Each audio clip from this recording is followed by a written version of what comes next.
Throughout history, human beings have tried to span water's mighty currents and harness its great power.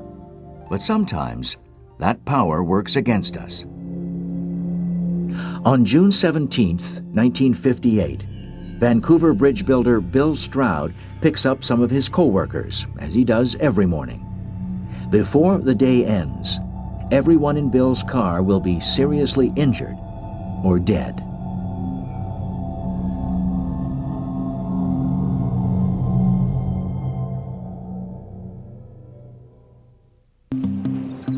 June 17th, 1958, a bright, warm Tuesday in Vancouver, British Columbia. In Vancouver Harbor, a giant steel skeleton reaches out from the shores as high steel workers scurry along the girders of what will be the new Second Narrows Bridge. Lou Lassard is one of them. With 10 years of iron work behind him, the 31-year-old is already a front-end foreman on the huge project. I built bridge in Halifax, Nova Scotia. I built some in New Brunswick. I built some in Quebec. So when I heard about that great big bridge to be built in Vancouver, I thought that was a challenge.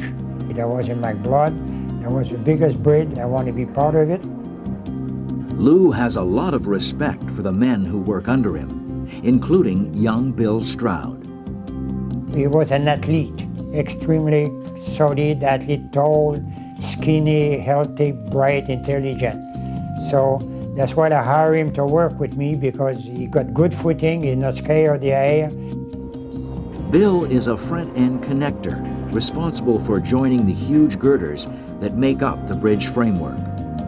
When a big 60 or 70 ton girder comes up, you steer it in and you fit that all together, and as quickly as you can, you put lining up pins in to hold it temporary. Norm Atkinson and Colin Glendenny was the other connectors on the other side. And Joe Crush and I was connecting. He always had the same partner, and you knew what they were capable of, and you trusted them thoroughly. Joe Crush is not only Bill's partner, but also a good friend, one of the men Bill picks up every morning on his way to work. Since moving here 8 months ago, life has been looking up for Joe, his wife, and their 4 children. But Joe also knows how dangerous his job is. He and the other men work with nothing between them and the churning waters of the Burrard Inlet. On those days, no safety net, no harness, no safety line. The only safety that was a life jacket in case you fall underwater. 19-year-old steelworker Gary Poirier is not so self-assured. In a dream the night before, he watched the bridge collapse and saw himself sliced in two by a steel cable. Perhaps the dream is fueled by the fact that 4 men have fallen to their deaths since the decision was made to build another bridge. While 2 bridges already span the narrows of the vast Burrard Inlet, they can barely handle the traffic between Vancouver and communities on the North Shore. The reason it's called the Second Narrows is because there was a First Narrows, and the First Narrows is at Stanley Park at the Lionsgate Bridge. The Second Narrows is the narrower of the 2, and consequently the current runs through there in just a horrific rate. The current has always been a problem for the original Second Narrows Bridge. Completed in 1925, it is redesigned in the 1930s after being damaged by ships pushed into it by swirling harbor waters. It remains a rickety antique that must be raised to allow ships to pass underneath. It went up and down for every fishing boat with a mast. That was every boat over a certain size had a mast. Up and down it went, every barge that went through there. And when she went up, that meant that nobody went across. The trains didn't go and the cars didn't go. The builders of the new bridge don't intend to make the same mistakes. The new Second Narrows Bridge is a cantilever design, with anchor spans and concrete piers providing support for the cantilever arms that will join over the harbor. By Tuesday, June 17, 1958, the 17 piers that will serve as foundation for the bridge are in place, and 4 approach spans coming from the North Shore have been completed. A 5th, the North Anchor Span, is in the process of being erected. It is supported at one end by Pier 14. The other end is held up by what bridge builders call a falsework. The falsework is a temporary support. When you put a bridge, you got 2 solid permanent foundation. If you cannot make one girder long enough to reach between one to the other one, you have to use many shorter sections. And each one of them have to get a set of crutches until you sit that piece. The North Anchor Span is already held up by one falsework and is just 24 hours away from reaching a second temporary support. The piece we were putting in now was the one before last, before we would be sitting on solid steel. Another week we would be sitting on permanent concrete foundation. We were that close. Engineers responsible for design specifications, including the falseworks, are on the bridge that day. Connectors Bill Stroud, Joe Crush, Norm Atkinson, and Colin Glendinning are all on the North Anchor Span, 30 meters above the Burrard Inlet. There's other fellows that were inside the hollow steel girders, bolting up, and that's all they did. Just wearing earplugs and inside, and they don't see nothing. Big John O'Linick is one of them. At 6'1", he is jammed inside one of the girders as partner Al McPherson inches over to give him a hand. In the water below, Bill Lasco mans a barge equipped with life jackets. It's his job to rescue anyone who might fall into the harbor during working hours. 79 men work on the north end of the bridge, including a gang of painters covering the adjacent span with silver paint. Many of them are tied to the girders by safety belts. It is 3:40 p.m., less than an hour from quitting time.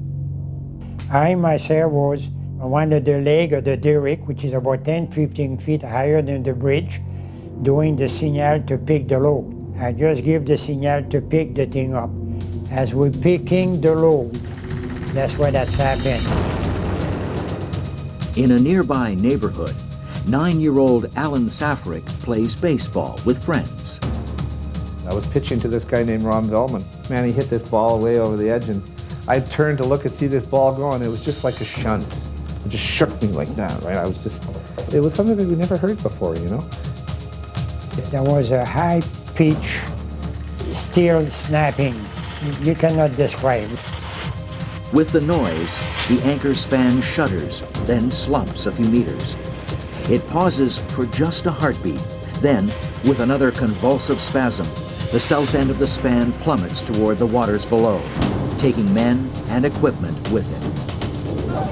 And I was hanging on with my shoulder on the diagonal bracing, like that.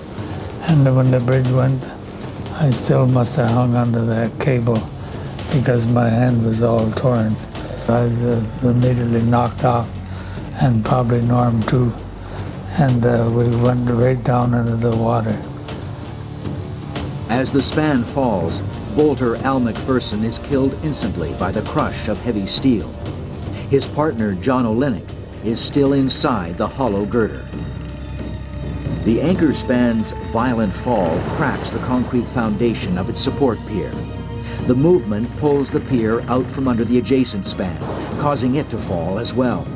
The 25 painters working on it go too, some still strapped to falling steel. When the noise echoed into the mountains there in the inlet, we ran to the edge of the field and we were like, what happened, right? And there was a man, and he says, the bridge is gone. It's gone. And we were like, the bridge is gone? Tuesday, June 17th, 1958. Just after 3:40 p.m., 16-year-old Vancouver scuba diver Phil Newton gathers his equipment for a salvage job. We had an illegal tugboat radio, and we listened to the tug calls, and very often we would pick up salvage jobs, and we were listening to somebody was screaming in the radio. It's falling, the whole thing's falling, you know. So of course we stopped dead in our tracks, and there was all kinds of static, and then someone else cut in and said, yeah, it looks like the whole section swung in. There's people in the water. We need to get help right away. So we called the police right away and asked for a police escort. We told them the route we were taking and started off for the Second Narrows. The scene that Phil Newton races to at the bridge site is one of chaos, destruction, and death. It was like looking at a tinker toy. When you were from where we were looking down on it, it was just somebody made a mechano set, and then some 300-pound man had jumped off the chair on the top of it. Men who survived the sudden collapse of steel now cling to broken girders or fight for their lives in the rushing current of Vancouver Harbor. Iron worker Bill Stroud falls 30 meters into the icy water. You'd have all this heavy equipment, so when the bridge went down, you just went right straight to the bottom. When it hit the water, I was in between the two main parts of the bridge, and it stirred up so much mud and sand that there's no way could you see up and down. And I'm a good swimmer, and I thought, geez, I'm going to drown, you know. From his perch high above the bridge, Foreman Lou Lassard falls 60 meters into the harbor. The impact was so much, the life jacket just folded apart at them. As soon as I hit the water, I kind of feel blood coming through my nose and my throat when you break bones. I was pretty close from dying, you know. When I get up, I saw some big plane floating, so I managed to get one, but I found out I had broken out. Then I found another plane. I was holding on it. Some distance away, 3 more survivors reach the surface: Norm Atkinson, Colin Glendenning, and Bill Stroud. Everybody got rid of their tool belts, and I was able to unhook them and throw them in the water. When we come up out of the water, Norm and Colin and I, there were so many scaffold planks. They were about 4 deep, and we had to pry them apart. And so I was able to lean there with our arms holding us up. Steelworker Gary Poirier, who dreamt of his own death the night before, has also survived. He clings to a floating 2x4 and drifts with the current. Boatman Bill Lasco spends the next 6 hours navigating his safety barge through tangled girders, picking up men wherever he can find them. He is assisted by surveyor Art Pilon in a small fiberglass outboard. One of Art's first rescues is Lou Lassard. He never asked any question. He just grabbed me and threw me in his boat. I was mad at him because broken leg, broken arm, damaged this. He just grabbed me and threw me in. For Phil Newton, the images are like nothing he has ever seen. It was indescribable. There were people laying on the dock covered with canvases, obviously dead. There were people piled on top of each other. And there was one guy who had jumped from the bridge and landed on the pier and had sort of telescoped. The sides of his pants were burst open. And it was just a horror show. Phil joins commercial and fire department divers already at the scene. Their first job is to try and save the life of Gordie McLean, who moments before was operating the diesel locomotive attached to the crane. The top part of the cab was still above the water, but the bottom had crushed and was twisted. And the current was running at least 2 or 3 knots by the time we got there. And so it was very difficult to swim against it. The guy was just screaming. The water was about up to here on him. So I tried to get underneath and find out what was pinning him. And I couldn't get through, so I took my tank off and tried to push it ahead of me as long as my hoses would allow, but I still couldn't reach him. Phil and another diver try to pry some of the lighter steel apart, but they can't move it. When they return to the top of the cab, they discover that it is already too late for operator Gordie McLean. It was silent, and his hair was just floating on the top of the water, so he was gone. Time is also running out for bolter John Olenek, trapped inside steel girders that have fallen into the water. His only avenue of escape is too small to get through. He was in there and no way to get him out. He had one arm and his head out, trying to get out that hole, and the big bugger couldn't get out of there, no way. And the bridge was still settling and tide was coming in. Then, through the settling dust, Olynyk sees a boat approaching. It carries a team of 6 welders who were working just blocks away when they heard the crash. In minutes, they are cutting away sections of Olynyk's steel tomb, piece by piece. By the time they free him, he is having trouble keeping his face out of the water. By now, boats of all shapes and sizes are arriving to help with the rescue of the living and the retrieval of the dead. My brother was in high school. He and his friends went down there. They went down to the water, walked along the edge, and they pulled people out. Some of them had lost their legs, and it was brutal. They were somewhat changed by that experience. They didn't talk about it much, but they were all pretty well choked up when they came back. You reach these sort of epiphanies, I suppose is the term, in your life where I really had never given thought to just how fragile human life is and how quickly it's snuffed out, and how inconsequential you are when you're laying there, covered by a piece of canvas.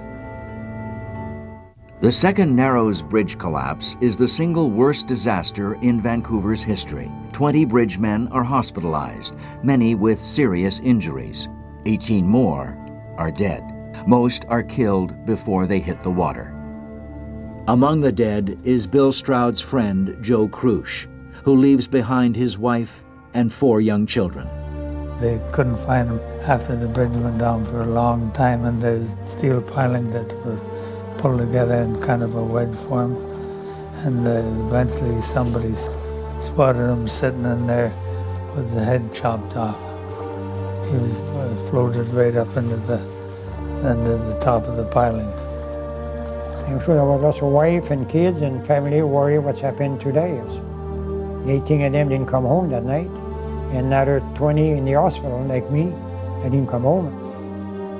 Lou was one of the most seriously hurt that lived. They had to hoist him up maybe 30 feet, and they had a hold of his broken leg right up around his neck. That's how bad his leg was shattered. Norm had a broken neck, and Colin had broken legs.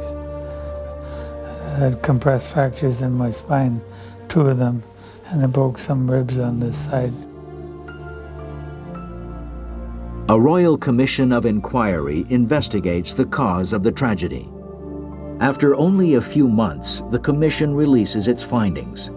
The accident was caused by human error, a mathematical miscalculation made by the engineering team. Our engineers,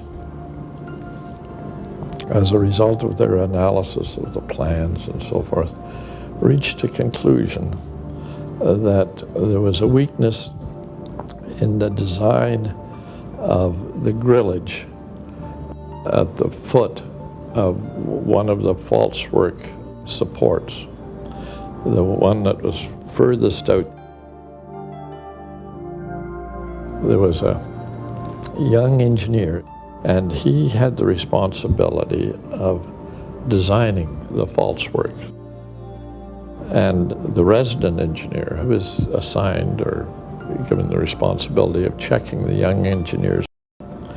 And he missed the fact that the young engineer had used a wrong formula. And so it was under-designed, and it could not take the load that would be imposed on it. The grillage was under-designed. And both were on the bridge when it went down, and both died. Just to think, one small mistake could have caused so much problem to so many people. That's hard to believe, right? The mind little thing could cause so much, a big tragedy like this.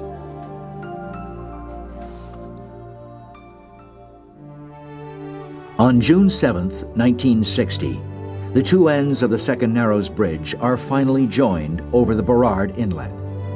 Front-end connector Norm Atkinson is the first man to walk across. I was the first one to cross on top of the boom of the crane. But after we put the real solid piece between the two members, I gave Norm the order to go across, to give him the glory to be the first man across the structure, because he was my best friend, and he deserved it. The Second Narrows Bridge is officially opened on August 25, 1960, just over 2 years after the accident. During the ceremony, the widow of one of the men killed unveils a plaque commemorating those lost during the bridge's construction. We used to walk across when I was a kid, and we'd always stop there and hang out at that spot, you know. That was our favorite spot to rest there and check out the plaque. And it used to be very touching to us. It was quite a moving thing to think about those guys. On June 17, 1994, the name of the bridge over Vancouver Harbor is officially changed to the Ironworkers Memorial Second Narrows Crossing. Every year, some of the survivors, some of the family, we go there, then we put a wreath there, then we have a few speech, then we have a few minutes of silence, then we got a roll call of all the members that lost their life on the bridge there. It's very sad when we go there. You feel like crying. Not that bad. That's our Canadian history, bad or good, that's his story.